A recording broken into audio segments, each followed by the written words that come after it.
Yeah. That page sucks. It's all junk. It's all chunky and stuff. Oh, what's wrong with it? Oh, wait, so no paint. Got all kinds of chunks in it. Every time I buy citadel paint, it's junk. To clap some cheeks, ladies and gentlemen. Whose cheeks are we going to clap? There's not that many people live. There's not that many people live. Who do we got live? Let's see. We got the following. Let's see. Did I not do a poll tonight? What is wrong with me? Who are we clapping? We got Diabolical Souls. Gooch. We got Star Wars Theory, who has no idea who I am, so that's going to be interesting. Varadark's live, but like she gives just the simplest reactions. I don't even know how to say it. She's just like so simple. So simple. All right, just pick between these two, man. Pick between Gooch and Star Wars Theory, and that's it. Pick between these two. And keep in mind, Star Wars Theory has no idea who I am, so you're going to do a big RB raid, he's going to be like, who the fuck is that? He's probably going to think it's probably like Wikipedia haters or something. You know what I mean? Probably. Looks like the chat is wanting Star Wars Theory. Oh, God. That's not going to go over well. That is not going to go over well. Bro, there's 7,600 people watching his stream. You think he's going to even notice? I highly doubt it. I highly, highly doubt it.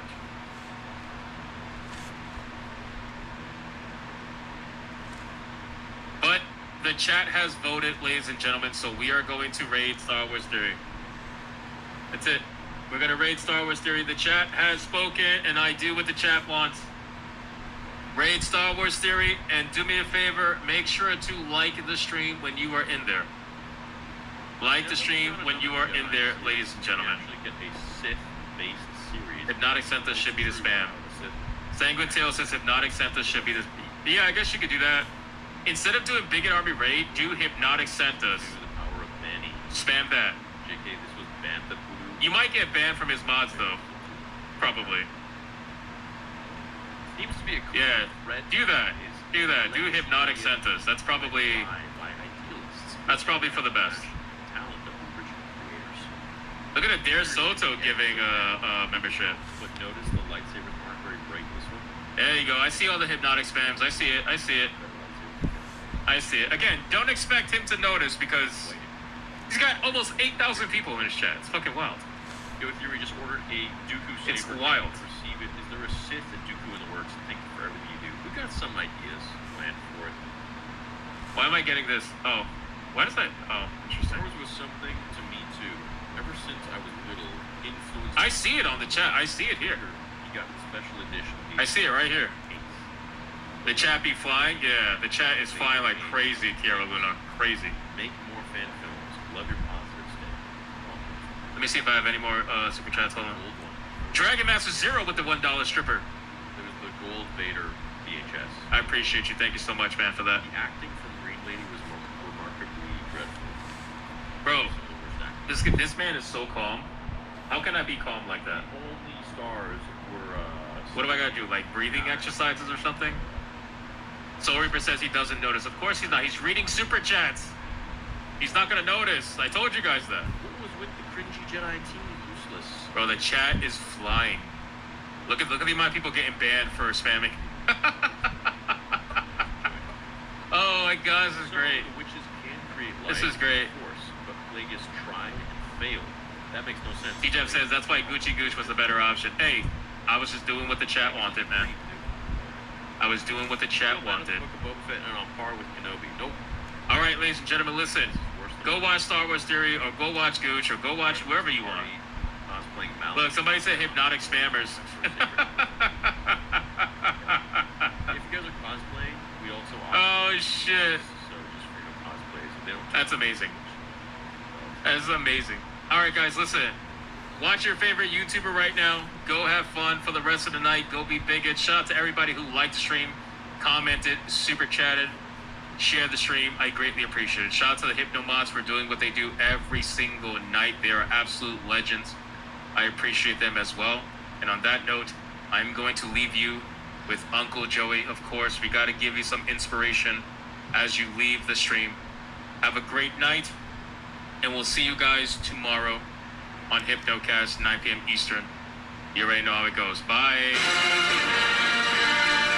Get up, cocksuckers. It's all over. Listen, we had a rough couple of months.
There's a Citadel paint.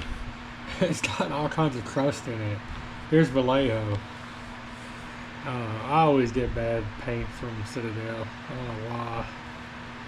Garbage.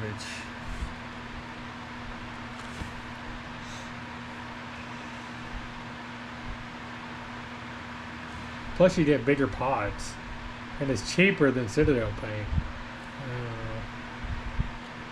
It's just hard to match sometimes. You know, you have to mix to get to the color,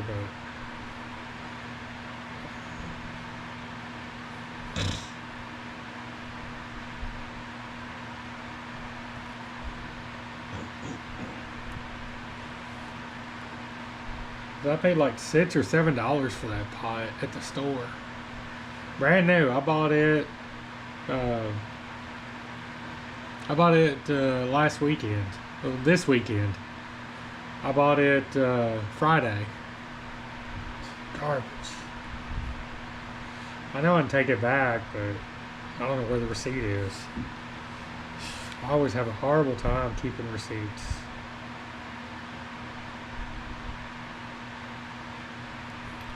Because that's the Vallejo paint. And I shook it up, but it's got all kinds of crap in it. I don't know what it is, pigment or something.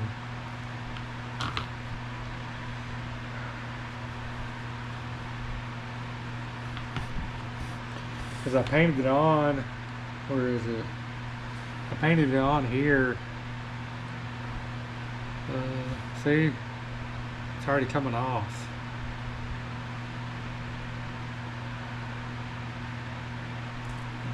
Chunky.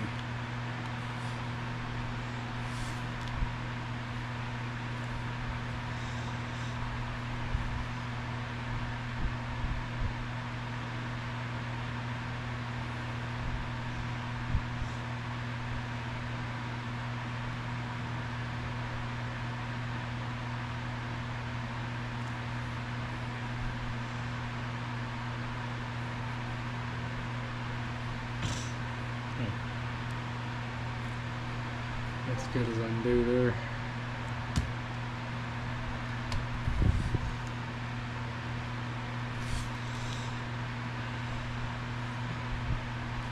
I'm gonna do a bigger brush for that. Get the paint off this.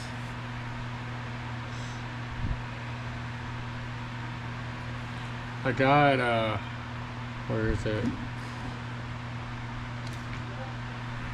I didn't realize I got the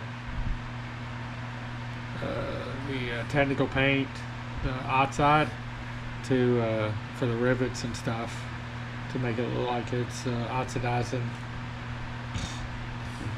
I've never used it, so it'll be a new experience.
I have to mix some more paint.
Okay, maybe the value is slightly off, but good enough.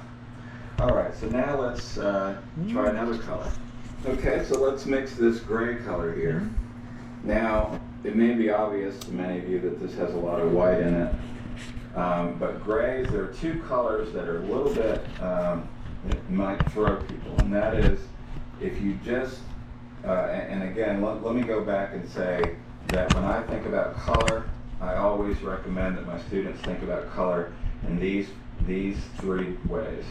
Which is more yellow, which is more red, which is more blue, and of course, which is more purple, which is more orange, and which is more green. And those are the 6 questions. But if you look at a color and you say, mine looks more gray, that simply means mine looks more blue. Okay, so just remember that. If you see gray and you say, mine looks more gray, or that looks more gray, that simply means that's more blue. The other one is brown. If you look at a color and you can't tell what the difference is, but yours looks more brown, that simply means it's more reddish orange. Okay, so those are two things that when people will look at a gray and they don't think that they're looking at blue. But when you see gray, that's blue, and when you see a real brownish color, that's like a dirty orange. All right, so there is gray, which is sort of a blue. And if I start and I say, okay, here's blue, and again, we're going to focus on Thomas muttered. That summarized Harper's thoughts perfectly. There's Prince Lachlan, Barrett said, and it looks like his brother and High Priest Marshall are on their feet as well. That's a good sign. Both of them were out of it when we left. A young man dressed in all black waved as they approached, and Barrett led the way over to him. Barrett, please tell me you found us a good place for the night. We did, though I suspect you'll find the farm much like last night's. We didn't check the farmhouse for the same reason. The Wraiths also wiped out a nearby village. Looks like you found at least 2 survivors. Lachlan looked past Barrett to focus on Harper and Thomas. Not exactly, Barrett said. Harper's from my village. She was on her way to the capital to deliver a message to the king. Lachlan frowned. What sort of message would you have for my father? It's from Lynn in the village of alchemists. Harper pulled the gold amulet out from under her tunic. She said you, or your father at least, would recognize this. As soon as he saw the amulet, the blood drained from Lachlan's face. Clearly he recognized it. This discussion will have to wait until we reach the farm. I want my brother and Marshall to listen in. Whatever you have to say, they need to hear it as well. Harper nodded. That would be my preference. It's a long story, and I'd rather not have to tell it twice. Lachlan watched the young lady walk away beside Barrett and Tobias. He'd never encountered a woman like her. She had rough edges and a hard way about her. As far as he could tell, she wasn't at all intimidated by him. That was rare. Most women, even nobles, were at least a little uncomfortable around Lachlan, and he was only the second prince. Jacob had it worse. Speaking of his brother, Lachlan dropped back to join him and Marshall where they walked at the center of the group. It was good to see both of them on their feet. It seemed like far too long since they appeared fit. Who was that? Jacob asked. A messenger from the village of alchemists. Do you remember that gold amulet Father told us about until we begged him to stop? The one where we were supposed to give the bearer all respect and to listen to everything they said with great detail? That's the one. And she's wearing it. How she came to be wearing it and what she has to tell us we'll keep until we reach our camp for the night. Barrett seems to think you'll need to purify some more bodies. Marshall grimaced. I'll leave that to Gil. He's more than capable. Given our time frame for nightfall, I want to hear the message as soon as possible. Do you think it'll change our plans? Jacob asked. I don't know, Marshall said. Frankly, I don't see that we have any other options, no matter what she says. But for now, I'll reserve judgment until I hear everything. That struck Lachlan as an excellent idea. Idle speculation would do them no good at all. Half an hour later, they reached the farm, a spread that was nearly a perfect copy of the first one they stayed at, and pretty much everyone collapsed in the barn. The temple cooks got busy fixing dinner. Lachlan, Jacob, and Marshall, along with Harper and Thomas, settled in at the farmhouse table. Harper, with Thomas standing behind her chair, sat facing the others.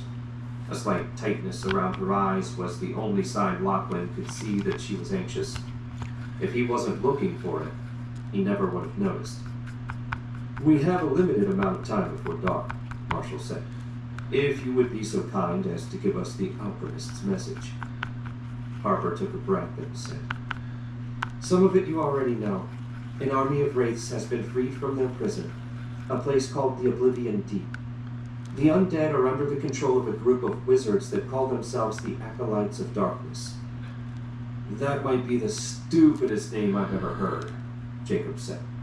"I didn't give it to them," Harper said. "And don't underestimate them, no matter how foolish they sound. These people murdered my father and kidnapped Baron MacLeod's daughter. They've proven themselves formidable, and with the wraiths acting as their army, they're even more dangerous now." Lachlan couldn't help smiling at Jacob's sheepish reaction to Harper's dressing down. He looked exactly the same as when Father would berate him. "Was there more?" Marshall asked. "Only a warning to be on your guard?" Harper shook her head. "It seems I arrived far too late for my warning to be of any use." "What do these people want?" Jacob asked. "There must be some point to this mindless destruction." According to Lynn, they're attempting to revive someone called the Immortal Apprentice, a wizard of great power that nearly conquered the kingdom not long after the fall of Lord Colt. I can only assume so that he can finish what he started with them as his assistants.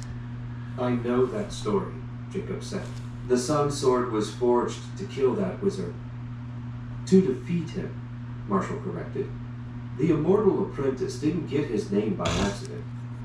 According to the histories, no matter what was tried, he just kept healing. They ended up burning him to ash and sealing the ashes in mithril urns." "They've got at least one," Harper said. "That's what they were after when my father ran into them.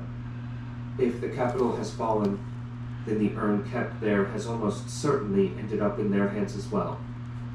That leaves Lynn's, plus potentially 2 more elsewhere." Lachlan glanced at his brother. "Did we have such a thing? I don't remember ever seeing it." Jacob shrugged. "Me either, but you know how Father liked to keep secrets. What about you, Marshall?" "I never saw it myself, but I do know that it was kept hidden somewhere in the castle.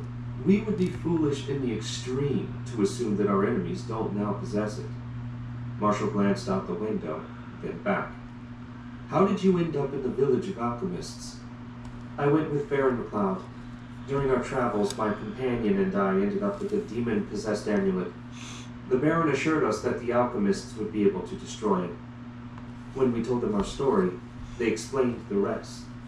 We found out about the wraiths when survivors from a small settlement near the Oblivion Deep arrived to warn us that everyone else there had been killed." "How did a Baron even know about the village?"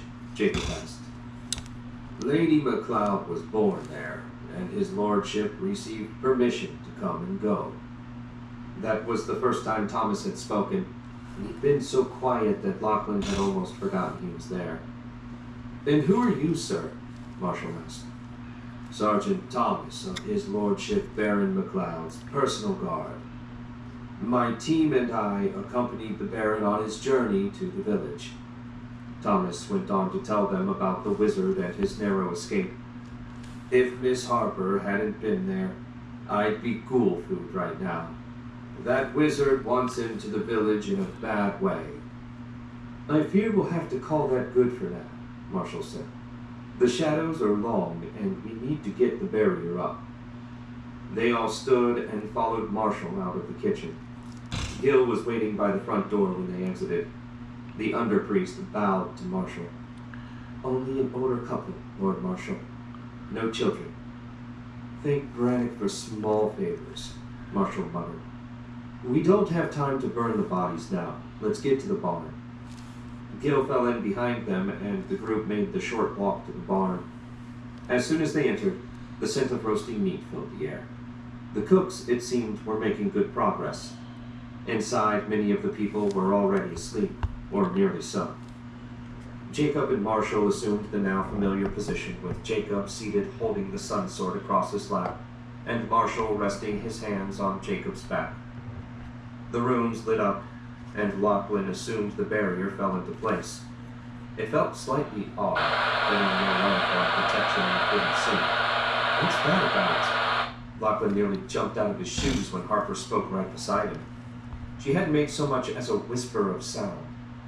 He explained about the sword and its power. That reminds me, how did you make it here safe and sound? Surely last night, at least the wraiths would have been a threat. Harper unslung her pack and pulled out a silver lantern. Lynn gave me this. It works like your brother's sword, only on a far smaller scale. It's enough to protect a single room, perhaps 15 feet square. Not exactly a huge campsite, but enough for 1 or 2 people. Lachlan nodded. It was an interesting device. Perhaps when they were safe, the magical engineers would have a chance to study it. Duplicating such a thing would be very useful. Sounds like you've had quite a month. That's putting it mildly. I set out for revenge, but I found a great deal more than that. More than I bargained for, certainly. Do I hear regret in your voice? Lachlan asked. No. Resignation. It wasn't my plan, but as Dad always said, those with the power to make a difference also have a responsibility to do so. Lachlan smiled. I would have liked to meet him. Harper smiled back. It was a charming expression that lit up her previously gloomy face. You did. About 10 years ago, Dad and his squad of rangers brought back a suit of magical armor from Auden. The king, General Irving, and you, and your brother all hailed them as heroes. Dad retired not long after that. Lachlan cudgeled his brain, but for the life of him couldn't remember the event. He'd been 8 at the time. Surely that was old enough to remember. At last he shook his head. I'm afraid I can't recall. You're a prince. I'm sure all sorts of wild things happened around you regularly. There's no reason this would stick out. Harper yawned. I think I'll try and rest. One more thing, if you don't mind. When she nodded, he said. You seem very calm around me. Most people are more nervous. Her smile twisted into something bitter. I've lost my father, nearly been murdered in my sleep, and fought undead, wizards, and a demon. I've rescued a baron's daughter and met the leader of a legendary village. Please take no offense, Highness, when I say that I no longer get nervous like I used to. I'm not offended. It's quite nice to talk to someone who can look me in the eye without flinching. I hope we could talk more later.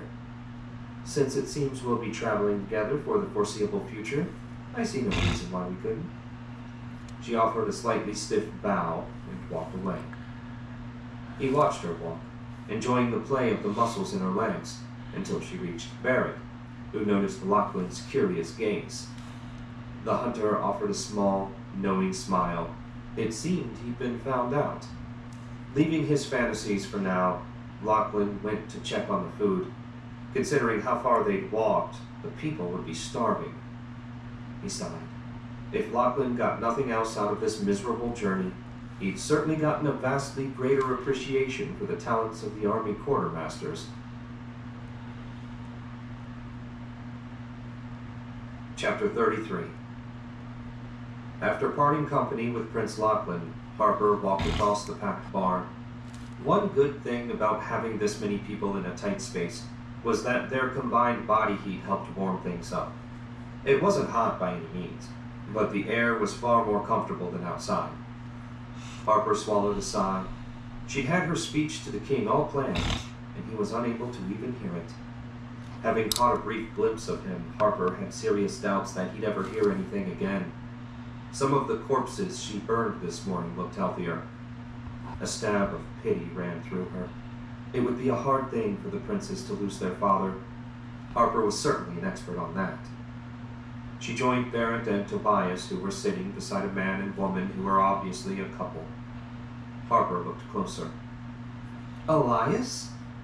He had a few more wrinkles and had gained a few pounds, but she felt certain it was him. Been a long time, Harper, Elias grinned. Last time I saw you, you were knee-high to a chipmunk, and look at you now. All grown up. Damn shame about Dawson. She nodded, her throat suddenly too tight to speak. After a moment, she cleared her throat and asked, Aren't you going to introduce me to your friend? Ah, right. Elias blushed a bit. This is Octavia. She's a magical engineer.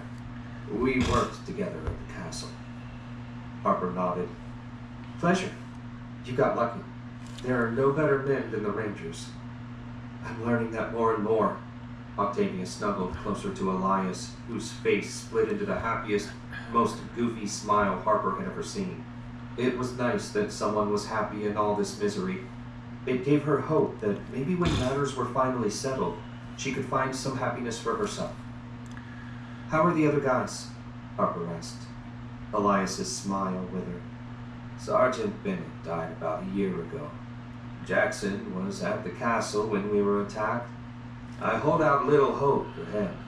I lost track of the rest of the guys that stayed Rangers. I assume they're out and about somewhere, freezing and complaining. Sounds about right, Harper said. Part of me wishes they were here, but another part is glad they're well away from this mess. You said it. Alice! A woman's scream cut Elias off mid-sentence. Harper spotted the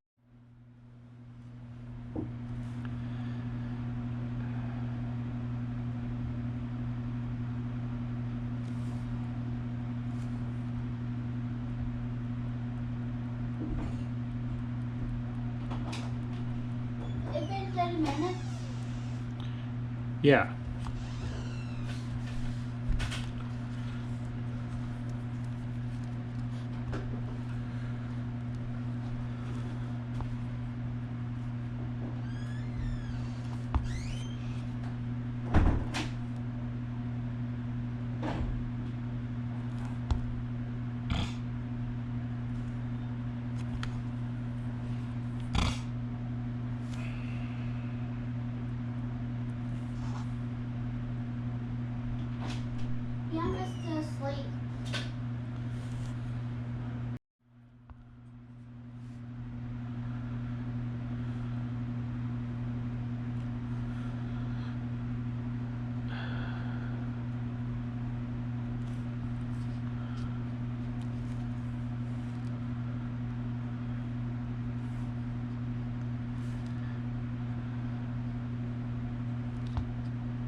I'm doing the little bitty toenails. I think you can see it.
Any places I mess up, I can fix later with the green and brown mix.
should have painted.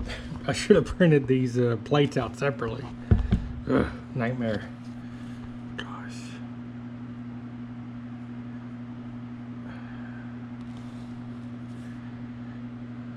It's like torturing myself. And I keep hitting this on everything when I move it around.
50-50.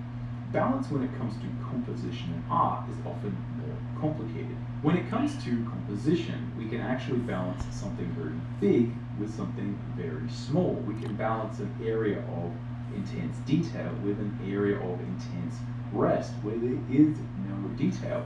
And likewise with color, we can often balance a very intense amount of color with a lot of not much color at all, a lot of neutrals. And I think this idea of understanding color proportion is really essential to understanding how to engage visual hierarchy and really get your 1, 2, 3 read right. Now, that's all well and good, but this stuff can veer into Zen poetry or something like a haiku where we're kind of saying that balance is about not having balance. The real question is, what do you actually do? And as artists, how do we simply turn this into a visual language, an easy way for us to understand proportion when it comes to color and composition and how to lead the eye. In this video, I want to dig into this topic and look at how we can simply visualize proportions of color with an image using a pyramid, or essentially a triangle of colors. And that this will give us a really good idea and an easy way to understand proportion of color in images that we see in the world, and how we can use that to help us both plan images that have good color proportion and also to adjust images as we're going to make sure that we have good visual hierarchy, to make sure that our viewer's eye knows where to go. As usual for a Drawing Codex video, this is going to be neither fast-paced nor heavily edited. I'm just going to show you some images in Photoshop, some that I've created, some that other people have created from different mediums, and I'm going to try and share with you how I think this concept works, and then we'll look at some basic simple takeaways to see if you can direct that and really use it in your own work. I think that when I really started to understand this, it gave me a lot more freedom, and I think that's often what you need when you're trying to deal with all the complexities of creating an image. So hopefully that sounds interesting. Hopefully you join me. Let's jump in and get started. Alright, welcome to the Drawing Codex. My name is Tinny. I've been a professional working artist for over 20 years, and on this channel we're all about drawing cool stuff from our imagination, embracing the challenge of drawing, and mastering the craft of line color illustration. Now, if you'd like to learn more about illustration and picture making, you can check out my free illustration mini workshop. It charts my journey going from an amateur to a professional, and I talk a lot about really important issues such as how to get more detail and polish in your work, how to plan your images, create thumbnails, and also a few thoughts on how to approach being a professional artist. As I said, it's free. The link will be in the description. Go check it out if that's something you're interested in. Alright, before we jump in, I do want to preface this by saying that what I'm going to talk about here with this kind of pyramid of color is often been sort of called a layer cake of color. I think this is one of these fundamental ideas that's really, really useful to kind of get your head around how color and tone and a lot of other things are actually utilized within an image. I think there's often a lot of counterintuitive things that happen, but thinking about this can really, really help. But it is important to understand that in terms of thinking about this as a rule or what you should or shouldn't do, this really is just mapping out some good ideas and some explanations of what kind of has worked. And the real goal here, I think, is that if you can kind of get a good baseline for understanding how to use color, color proportion, color schemes to really kind of make an image work, direct your viewer's eye and get your 1, 2, 3 read, your visual hierarchy sort of sorted. Again, I'll explain a little bit of what those basic concepts mean because I think it's important. Once you kind of get this sorted, it's much easier to kind of use that as a launch pad to then kind of, drift into the infinity of possibilities that is art. And I think it's important to look at it this way. Again, this is just a really good way to kind of get started. And also for me, the other way that I tend to use these kind of ideas is if I'm a bit lost, this is always a really good way to kind of pull me in. And I've actually found I've used these ideas quite a bit, quite blatantly, especially when I'm on deadline. I'm creating a concept illustration for a video game, and often we don't have time to really think about what is the ultimate artistry involved here. We often just need, again, simple plans that work, simple things where you can take, again, a simple image, a simple concept art piece, and you can try and raise it a little bit above just kind of being something that explains a concept in a game. And again, give it a little bit of extra something So often how I found these ideas to be really useful is taking a lot of ideas from illustration and cinema and trying to kind of find where's that through line. How do we really think about and go deep on what are the fundamentals of picture making? But as I said, these are just guides. These are just maps of things that have worked. And the goal here is to kind of get you on a good even footing so that you can start to understand the world, increase your visual literacy, and then take it to the next level. Again, not all artists are going to perfectly follow these kind of things, but you tend to find that these things do work. All right, so let's look at how the basics of this concept function. Now, I've got a couple of examples here that will sort of go over and sort of look at how this will apply to some images I've created and some images from cinema, because I think that's a good counterpoint. And after we've sort of done that, I'll look at also how we can see this idea of balance manifest in a lot of good books on illustration and composition. So look at Andrew Loomis's Creative Illustration and Edgar Payne's Composition of Outdoor Painting, which are classic sort of tones on composition. And look at how this idea of balance, I think, plays out there. But firstly, let's just look at, okay, how are we actually understanding this? Like, what is actually going on here? So I think the fundamental insight, like the TLDR, if you only take this away from this entire video, is that the majority of an image is often these kind of muddy, neutral, gray colors. And that's not always the case. As I sort of mentioned in the preface, there are often exceptions to these things, and there's interesting ways with imagery we can create balance. But often what you will see, if we define the color within an image in this kind of pyramid, is that often the bottom of the pyramid, these sort of bottom layers, are really made up often of these kind of neutral, nothing grays. So we have these sort of, relatively speaking, much less saturated colors.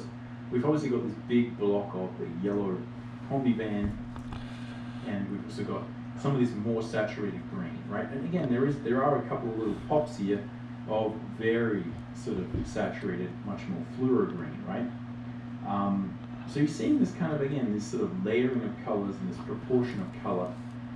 And while, like, yes, there are some really good sort of accents of color that are more in that sort of red frame, really the accent that is working quite well here is the white.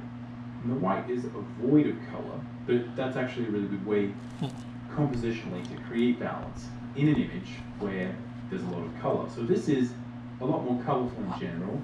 So the mud colors down the bottom, these sort of neutrals, are going to be a lot more sort of brighter and sort of vibrant than others would be. But again, often the bottom of the image, the majority of what's actually there is what we sort of term as these neutrals, these kind of gray tones, or again, often they're sort of referred to as mud. And the reason for that is often when you are kind of painting traditionally, which I don't do a lot of, you often, if you're painting a lot of these grays, you're going to sort of see that they are going to be these kind of muddy colors that don't have a lot of vibrancy, and they're all going to sort of blend into each other. And if you were to see this on a palette, right, if you're painting in oils or watercolor or something, right, often these are this kind of muddy color, right? This is where a bunch of colors get mixed together, things become less distinct, these are not pure colors, and they kind of blend into each other. You get more neutrals, more grays, and that's actually often the majority of what an image is. We don't often notice that though, because our eye is drawn to the things with color, and it's important to understand that as a viewer, you often experience mostly these accents.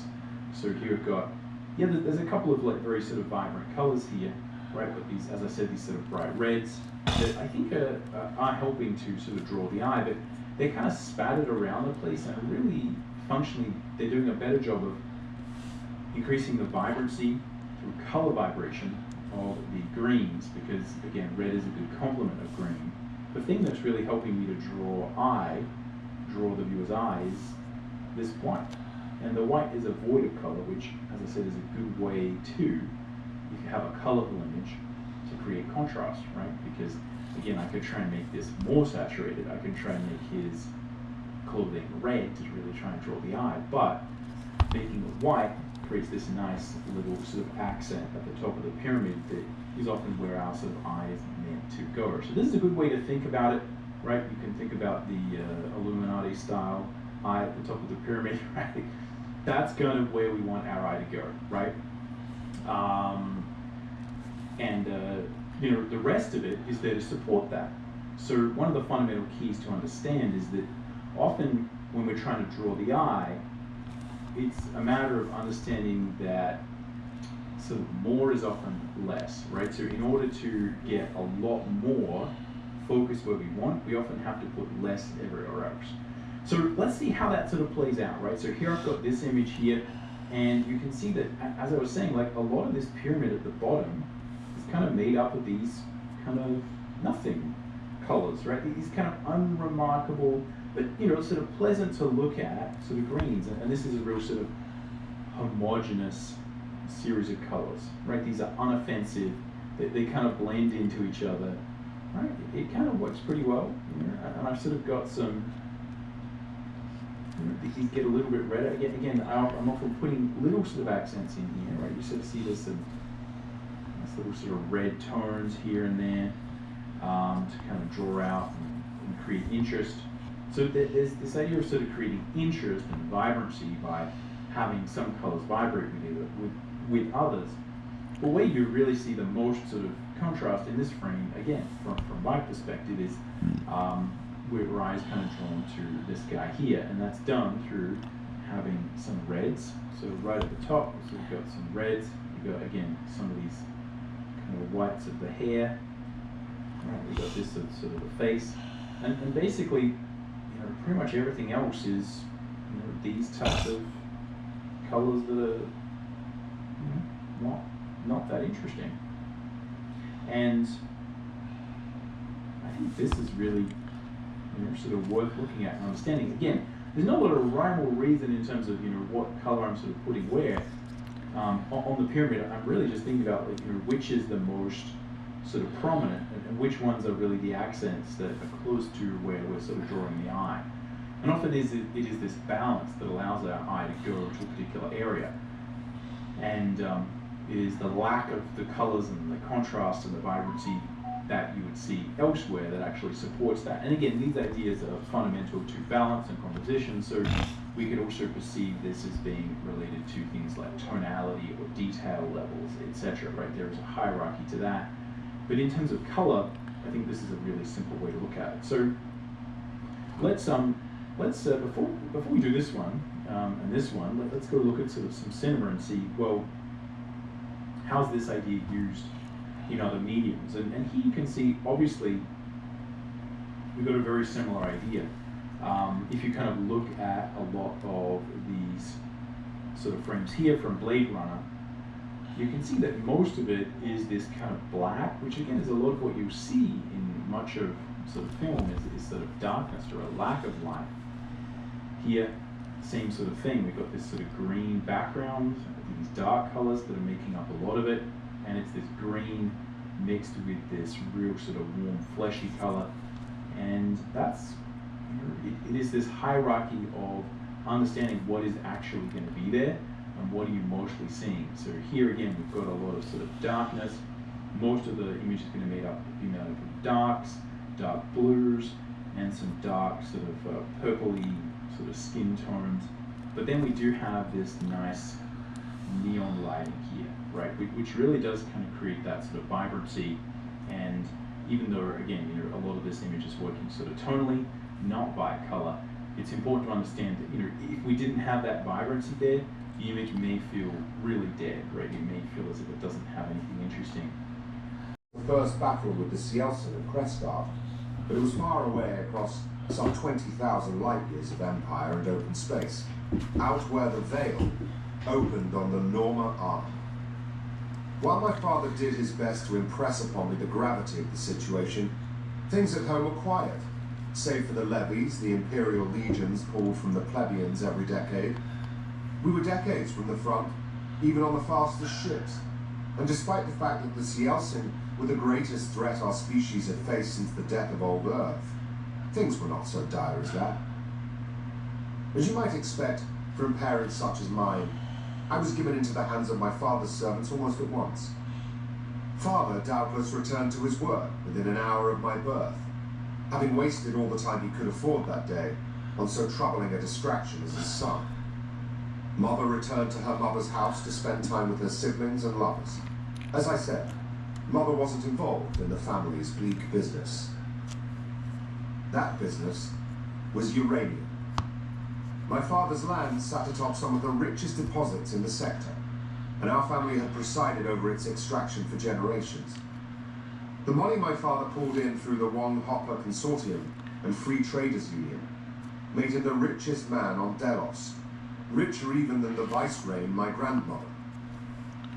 I was 4 when Crispin was born, and at once my little brother began to prove himself the ideal heir, which is to say that he obeyed my father if no one else.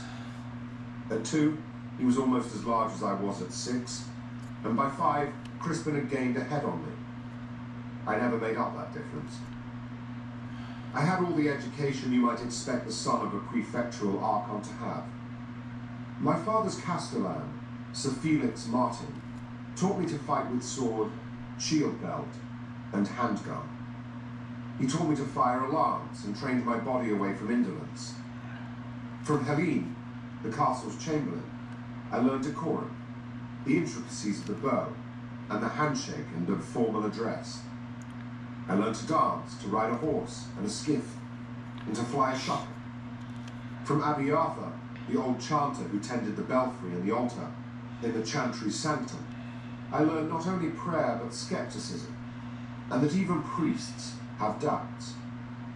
From his masters, the priors of the Holy Terran Chantry, I learned to guard those doubts for the heresy they were. And of course there was my mother, who told me stories. Tales of Simeon the Red, Cid Arthur, and Casia Solia. Tales of Khan Segura. You laugh, but there's a magic in stories that cannot be ignored. And yet, it was Tor Gibson who made me the man I am. He who taught me my first lesson. Knowledge is the mother of fools, he said. Remember, the greatest part of wisdom in recognizing your own ignorance. He always said such things. He taught me rhetoric, arithmetic, and history. He schooled me in biology, mechanics, astrophysics, and philosophy. It was he who taught me languages and a love for words. By 10, I spoke Mandar well as any child of the interspace corporations and could read the fire poetry of Jad, like a true acolyte of their faith. Most important of all, it was he who taught me about the Cielsen, the murderous, marauding, alien scourge, chewing at the edges of civilization. It was he who taught me a fascination with the Xenobites and their cultures. I can only hope the history books will not damn him for it.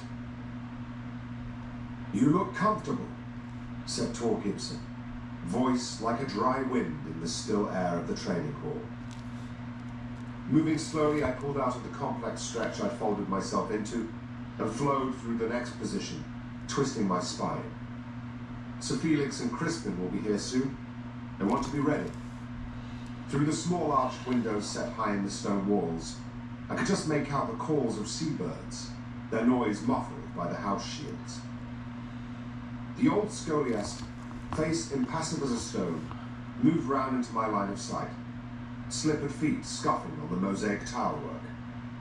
Stooped though he was by time, the old tutor still stood taller than me, his square face smiling now beneath his mane of white hair, side whiskers making him look like nothing so much as the lions the viceroy kept in her menagerie.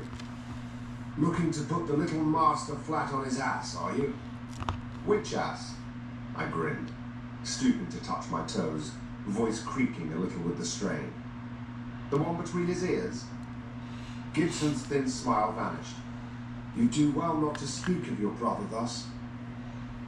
I shrugged, adjusting one of the thin straps that kept my dueling jerkin flat over my shirt. Leaving Gibson where he stood, I crossed barefoot to the rack where the training weapons waited on display by the fencing round. A slight elevated wooden disc about 20 feet across, marked for dueling practice.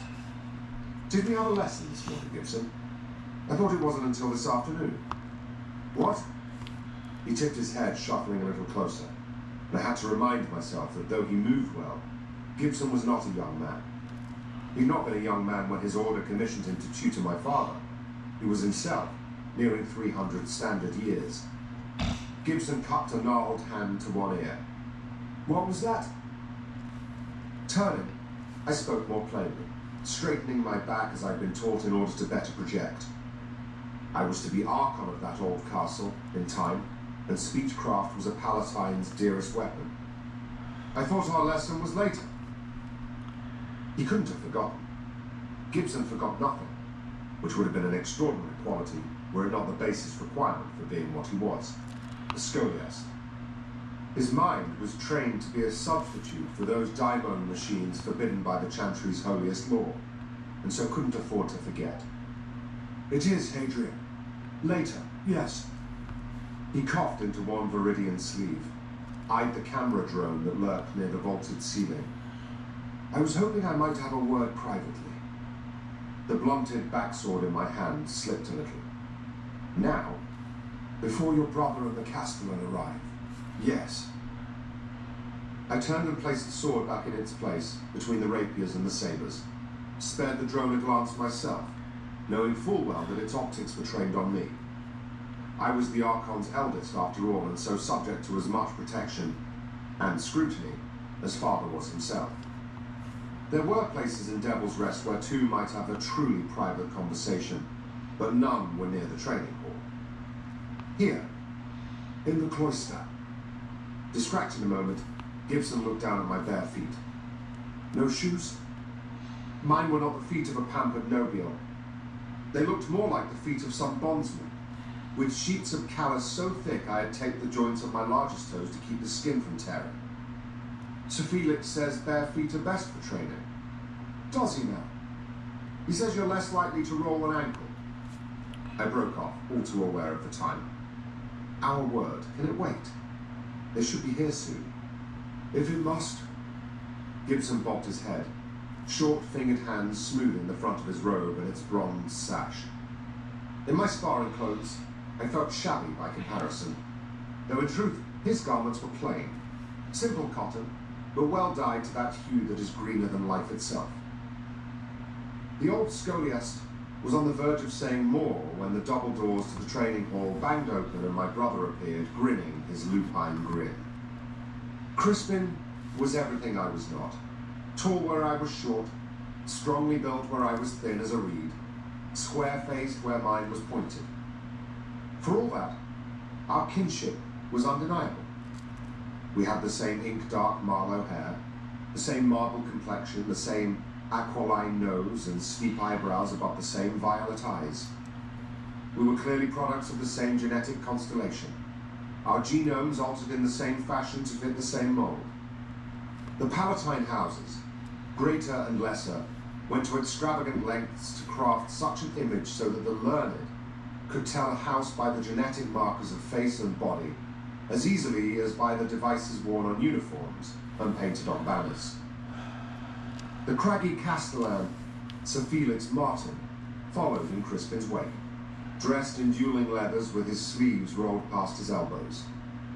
He spoke first, raising a gloved hand. Why, here already? I moved past Gibson to meet the two.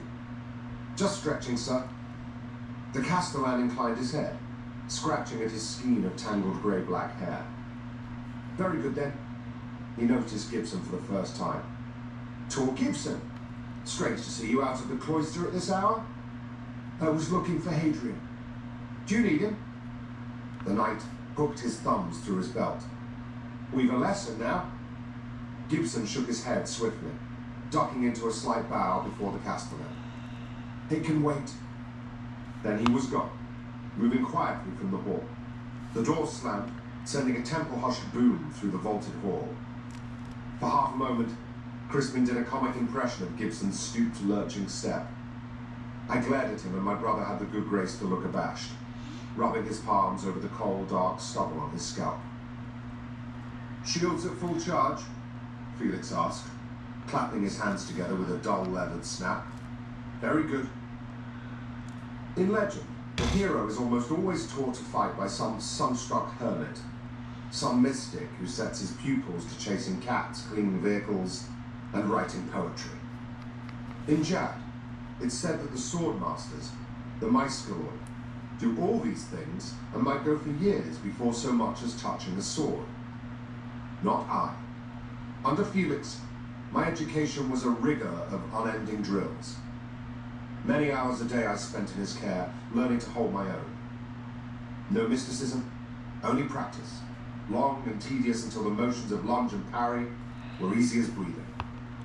For among the Palatine nobility of the Sol and Empire, both men and women, skill with arms is accounted a chief virtue, not only because any of us might aspire to knighthood or to service in the legions, but because dueling served as a safety valve for the pressures and prejudices that might otherwise boil into vendettas.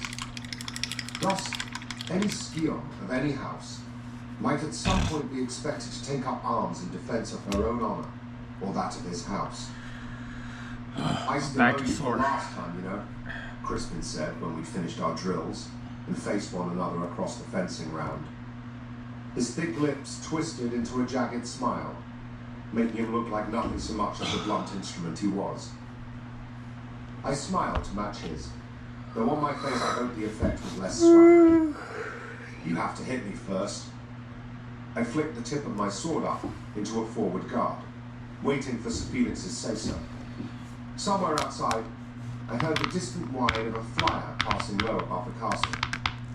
It rattled the clear aluminium in the window panes and set my hairs on it. I placed a hand on the catch of my thick belt that would act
This is just Dawn dish detergent. I add it to my water. Just a couple squirts.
This is Vallejo gunmetal gray. I'm going to use it to paint all the metal parts for these models. Mainly the chassis, like this area here. That's why I kept it apart. I already spray painted a lot of it silver, and I'm not going to mess with that, but just any of the areas that are still white. And if I painted it green, I'm going to paint it. So try to bring it all uniform. And then I'm going to add a rust color to it, dirty it down with some weathering effects, and then use Ryza Rust on it. I think I'm going to use Ryza Rust, or there's a product called Dirty Down Rust Effects. I might use that. I also have this. It's a rust effect. It's orange rust. I have a bunch of different options.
Switch to Vallejo, maybe.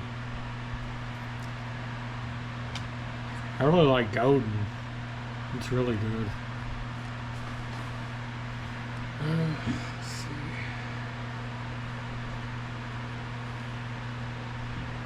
Can't really max that collar though. Maybe that.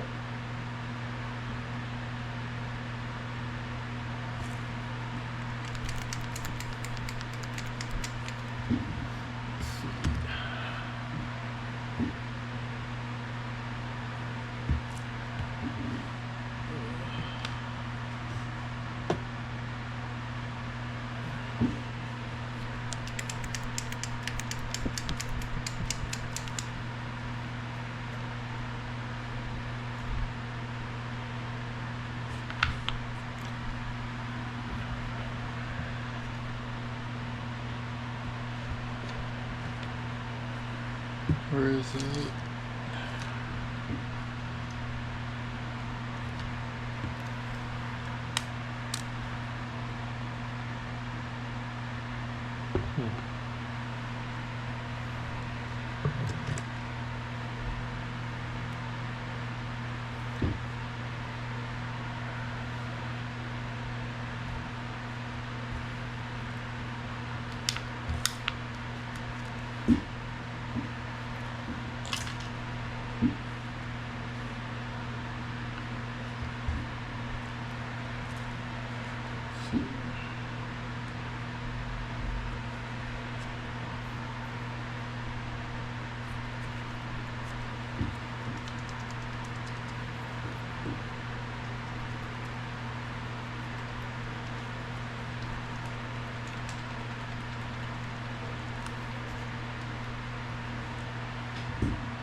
Not the same color. Close to it.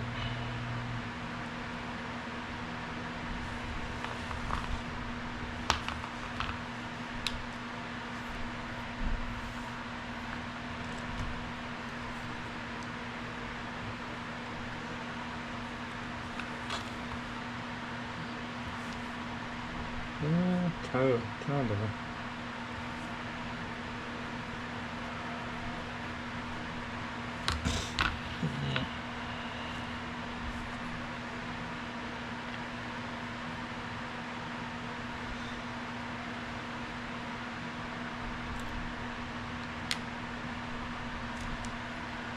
Maybe a little bit too bright.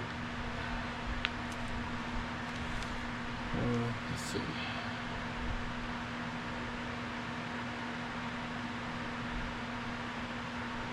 A little bit too gold. Needs to be darker.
There's brown.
Pretty close.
I think that's matched perfectly.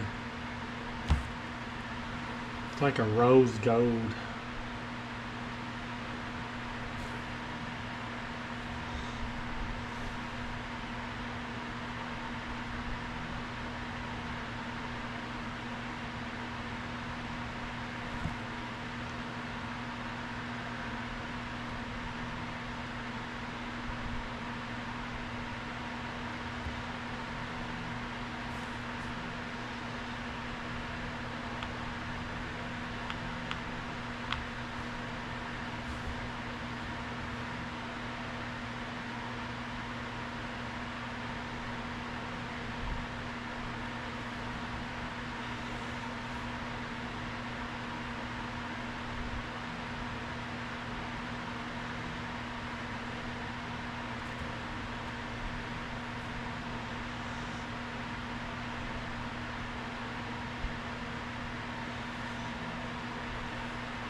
Nope, that brush is way too big.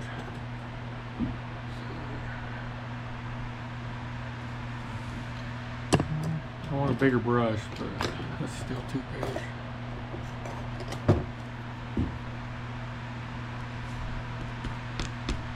Yeah, garbage. Yeah. I always keep my old brushes for mixing stuff up. I don't know what I mixed up with this, but it's a good brush for stirring stuff.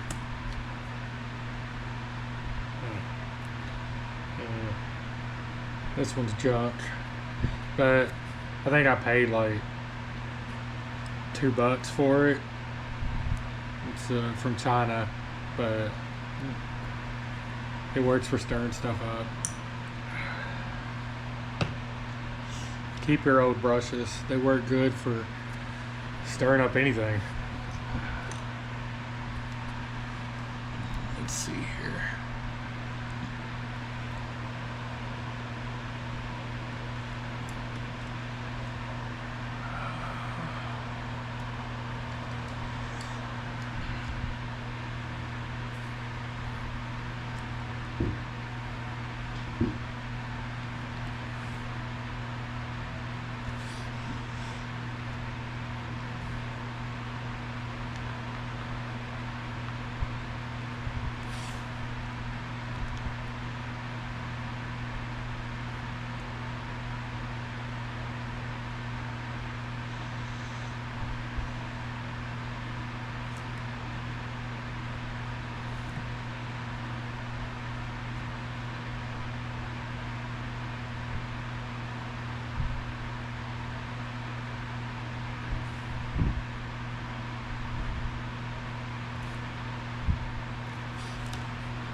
I don't know where my paintballs are. If I knew where they were, I would shake that up better.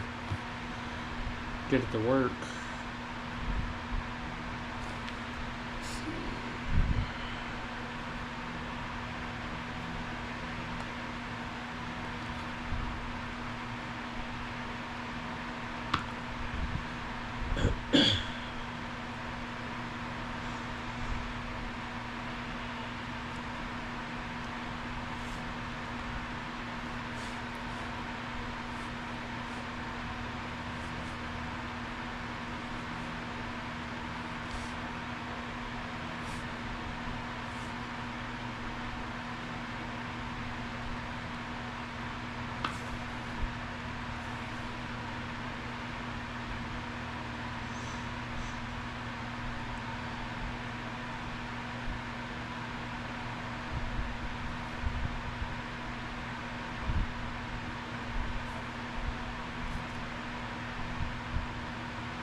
frantic woman a moment later. She was looking everywhere, her face twisted in stark terror. "Alice!" she called again in painful desperation. Harper hopped to her feet, grabbed her gear, and took a step toward the woman. Barrett caught her pant leg. "Best not to get mixed up in it, lass." "And what? There's only one thing that could upset a woman that much. Her kid must be missing. You expect me to just ignore that?" Harper pulled away and hurried over. She arrived at the same time as Prince Lachlan. "What's the trouble?" he asked. "My daughter's missing. I told Alice not to wander, but I must have dozed off. When I woke up, she was gone. Please, you have to help me find her." The pain in her voice stabbed Harper in the heart. "Where was the last place you saw her?" Harper asked. "Near where I was sleeping. I'll show you." Harper followed her to a patch of hay that looked pretty much the same as every other patch of hay. She crouched and checked the dirt. There were some scuff marks, but they might have been from the mother's frantic searching. "How old is Alice?" Harper asked. 4. She forced the word out between sobs. Harper kept her expression neutral, but that was young enough for the girl not to fully appreciate just how dangerous it was outside the barn. If she'd gone out to play. "Stay here in case she comes back on her own," Harper said.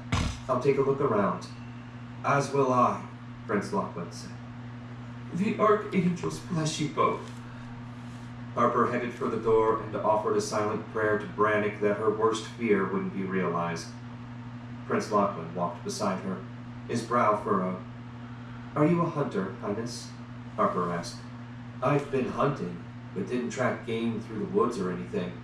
It was a boar hunt, and the dogs and beaters drove the animals toward us.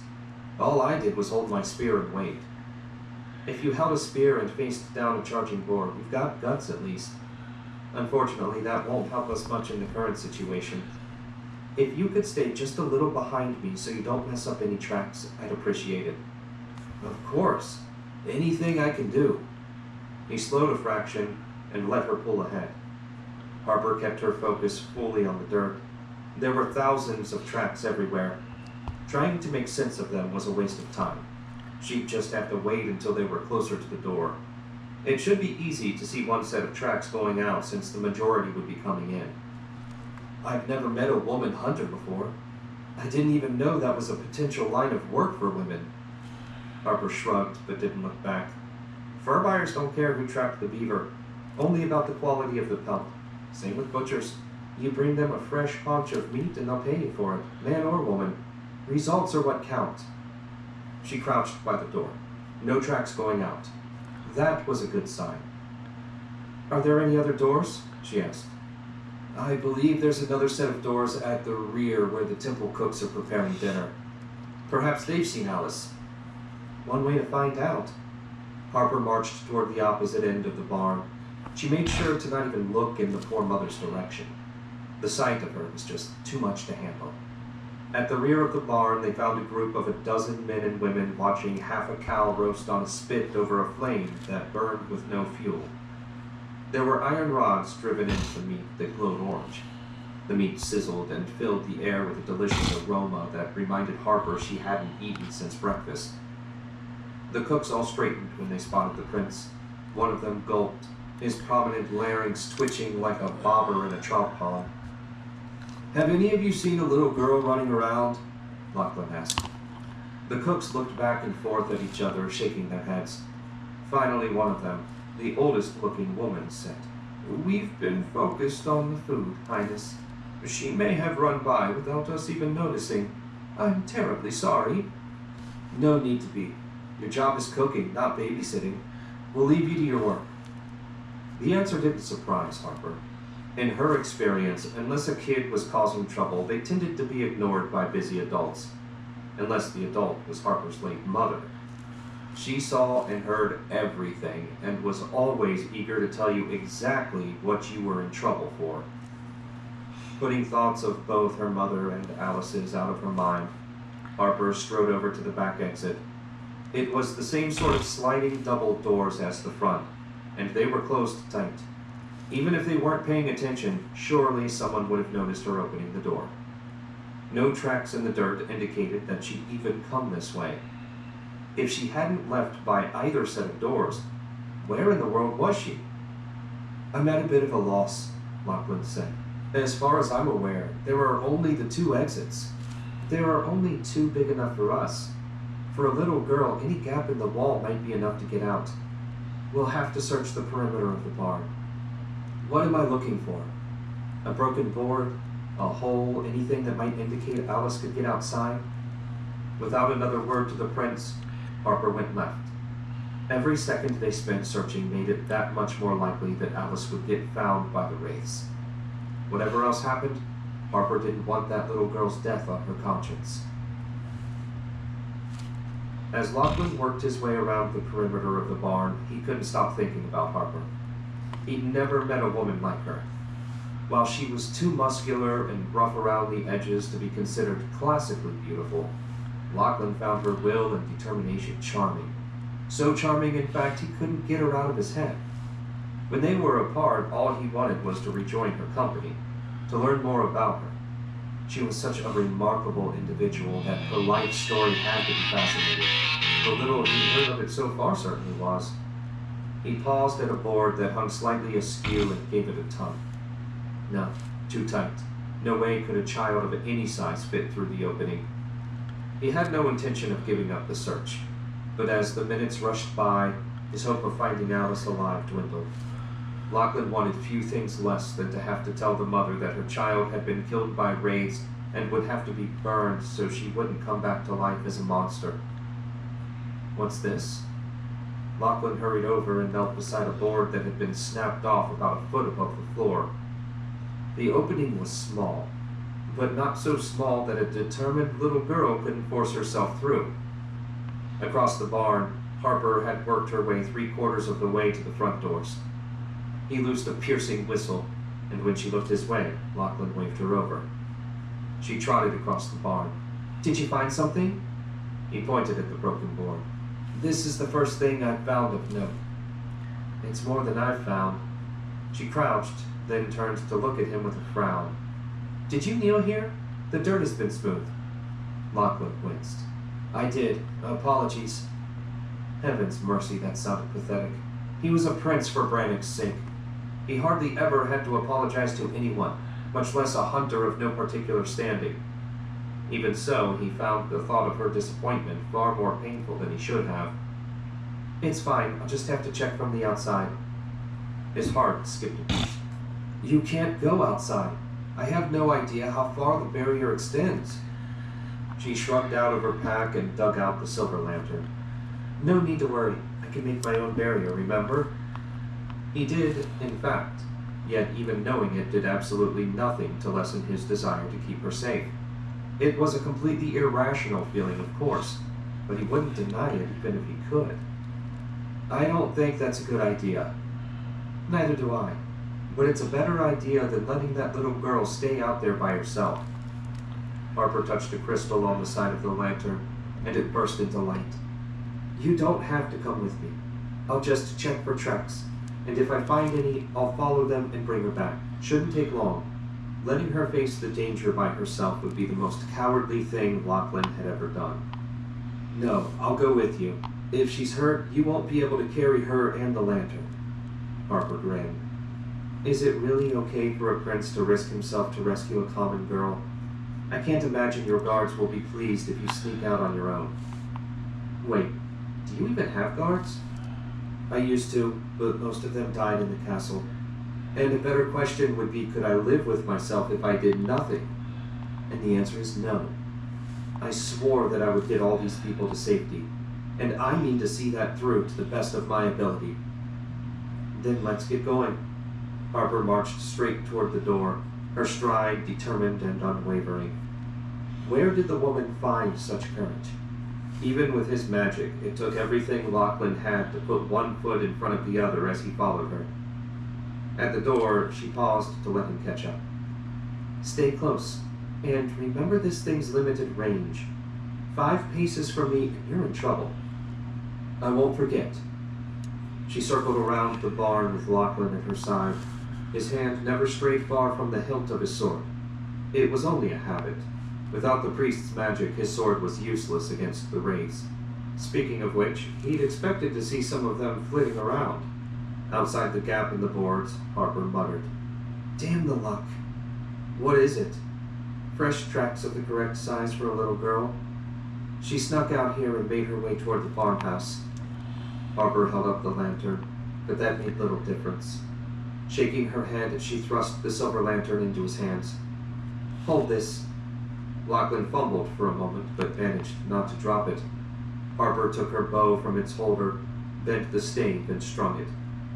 "You can't hurt the wraiths with arrows." Harper pulled an arrow from the quiver on her back and held it up so he could see the shining tip. "You can if a friendly alchemist gives you a mithril-coated arrowhead. I've already killed ghouls and wraiths both." So saying, she fit the arrow to the string and set out. Her gaze focused on the ground. They moved slowly through the dark farmyard. A shiver ran down Lachlan's spine. Something was watching them. He could feel it. "Damn it all!" She drew and loosed before Lachlan even made out the target. The arrow passed through an area of darkness that vanished, revealing a little girl curled up in a ball on the ground, an unmoving white kitten clutched in her arms. Harper readied another arrow and charged toward Alice. Lachlan hustled to keep up. No more wraiths made themselves known as she knelt beside the girl. Harper touched Alice's neck and blew out a long sigh. "She's still alive, just unconscious. The wraith's presence must have overwhelmed her." She picked Alice up like she weighed nothing, and Lachlan turned toward the barn. "Brannick, be merciful." Scores of crimson eyes had appeared between them and the barn. Lachlan swallowed. He'd known there were a lot of them, but never imagined there were this many. "Arrogant fucking monsters. Take her." Harper held Alice out to him. Lachlan scrambled to cradle the girl in one arm while he held the lantern with the other. Harper ignored his juggling act and readied her bow. A moment later, a mithril-tipped arrow streaked out. 3 pairs of eyes vanished with a single shot, and she kept shooting until no more eyes were visible. "Guess they've had enough." She eased the pressure off her bowstring and returned the arrow to her quiver.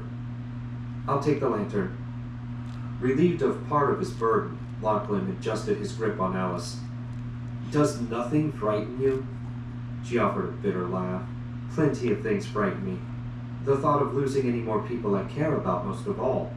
Monsters that can't reach me, but that I can reach, on the other hand, don't concern me in the least. Still, I'll be glad to get inside." Lachlan seconded that idea. The trio set out across the farmyard and the warmth and comfort of the group. Thankfully, no more of the wraiths felt the need to reveal themselves, though Lachlan suspected fear of getting shot by Harper had plenty to do with that. They had barely stepped inside when Alice's mother came charging over. She took one look at the limp body and started trembling.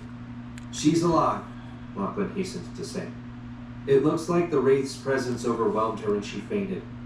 Our best guess is that she was playing with the kitten and followed it outside through a gap in the wallboards." "Heaven bless you, Highness!" She took Alice from him, kitten and all. "I feared I'd never see her again. How can I thank you for rescuing her?" "It wasn't just me. Lachlan turned to find Harper had made herself scarce. "Had help. Anyway, it's my duty and privilege to protect everyone. That's basically my job as a prince, after all." "Would that all the nobles felt as you do?" She shot a look of distaste over her shoulder when the nobleman that suggested only the strong survive was waving his finger at one of the temple guards. "What did he do?" "Nothing beyond an endless string of complaints. It's like he imagines he's the only one that finds all the walking and sleeping in farms uncomfortable. I'd happily suggest he take his chances alone in the farmhouse." The woman blanched as she seemed to realize what she was saying and who she was saying it to. "Forgive me. I forgot myself for a moment."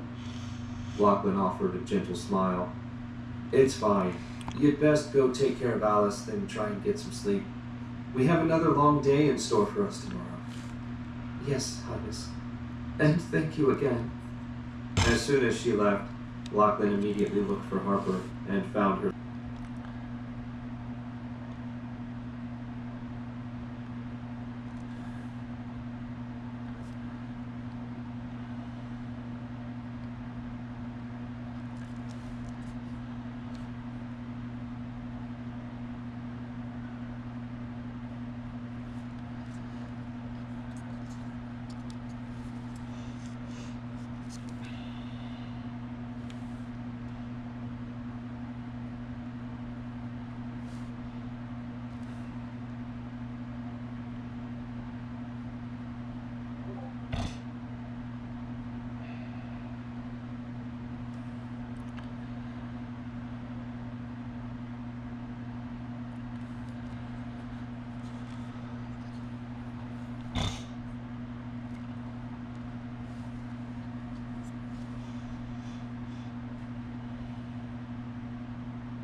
standing in front of the damaged board where Alice snuck out.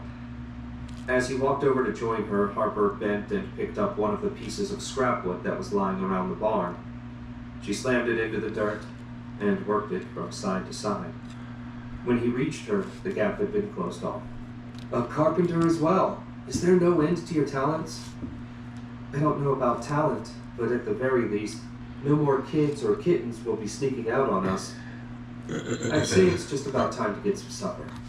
Harper strode off toward the rear of the barn, and he hurried to keep up. Are you following me? Lachlan winced at that very accurate observation. Technically, but I could also use something to eat. I thought we might dine together. She shrugged. That's fine, I guess. I'm not much of a conversationalist, though. They each accepted a wooden plate covered with meat and boiled vegetables. Of course, there were no utensils again. Eating with his hands in front of a lady he hoped to impress wouldn't help Lachlan's cause any. But under the current circumstances, he could hardly complain. Not when so many were no longer alive to eat. Harper found an unoccupied patch of hay and dropped into it. After wiggling around a bit, she dug into her food with a will. Lachlan did the same, perfectly willing to be patient. The barn was largely quiet, and no one seemed to have a problem that needed solving. It couldn't last, but for as long as it did, he planned to enjoy it. Not bad given what they had to work with, Harper said at last. I suppose you're used to far finer meals than this? Lachlan couldn't deny that. Yes, but after walking from sunup to sundown, I find any meal welcome. Hunger's the best gravy, or so my father used to say whenever he burned supper. Did your mother not handle the cooking? She did until I was 15. Then she died and Dad had to step in. He did his best for about a month. Then we started eating at the Bear. A few months later, I learned enough to do the cooking for both of us. Lachlan cursed his stupidity. Obviously, if the father was cooking, the mother was out of the picture. How could he have said something so insensitive? I apologize for my rude question. Harper shrugged and popped the last carrot into her mouth. No way you could have known. Anyway, I imagine the castle cooks handled all that for your family. Not a bad way to grow up. It really wasn't, though I would have appreciated more time with my parents. They were always busy with court matters. Harper yawned. Between the food and the excitement wearing off, I do believe it's time for me to get some sleep. Good night, Highness. Won't you please call me Lachlan? If you like. Good night, Lachlan. She stood, returned her plate to the cooks, and retreated to the spot where her friends now rested. Lachlan sighed. She didn't seem overly interested in him. That was unusual for Lachlan. He seldom met women that weren't at least a little interested. Of course, given how his relationships usually turned out, maybe winning over someone reluctant would yield a better result. He dearly hoped so. Chapter 34. Prince Jack strode along beside his brother and Marshal. It was just before noon, and the group of survivors would be stopping soon for their midday meal and a brief rest. It felt good to be walking so early in the day. Every time he used the sun sword, the amount of recovery time he needed shortened.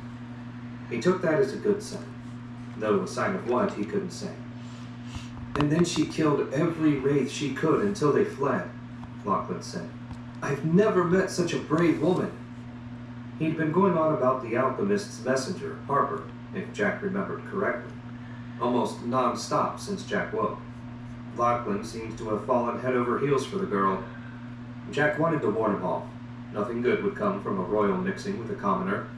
If he only wanted to tumble her, that would be another matter. But whatever Lachlan was feeling, it was certainly deeper than that.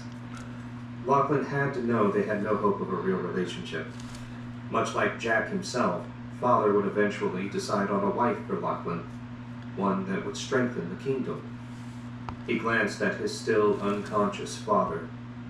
Then again, given all that had happened, maybe Lachlan would be free to choose a bride for himself. I can't believe you would do something so dangerous, Marshall said. What if the lantern's magic hadn't been effective? You might have gotten yourself killed. Never forget that you have responsibilities beyond your own desires. My responsibility was to save Alice, Lachlan said, sounding annoyed.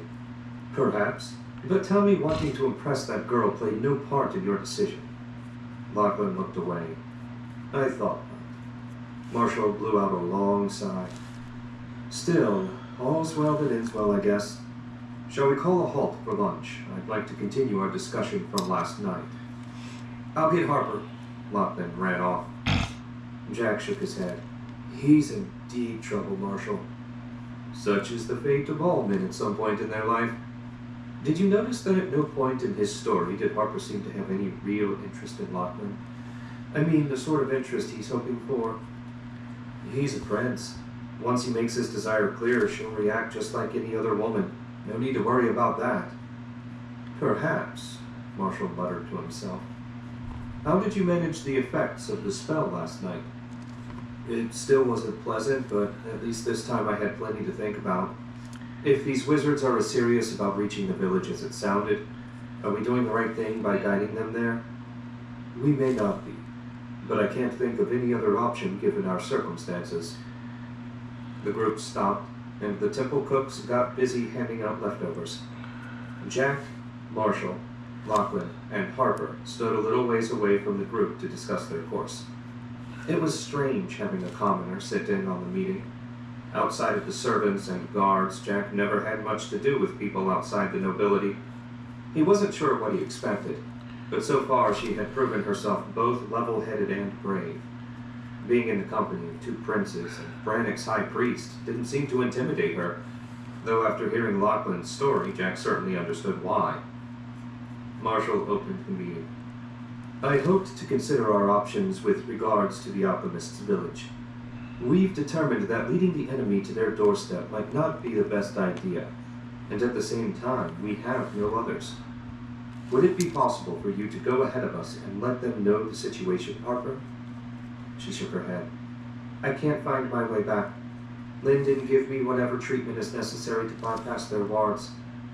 As a test, I turned back after only a few strides, and despite seeing my own tracks, I still couldn't find the entrance.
I know the paint job looks rough right now, but you can always go over it 2 or 3 times. You don't want to do a real thick coat. You usually want to do 2 or 3 thin coats. I have this watered down quite a bit, so.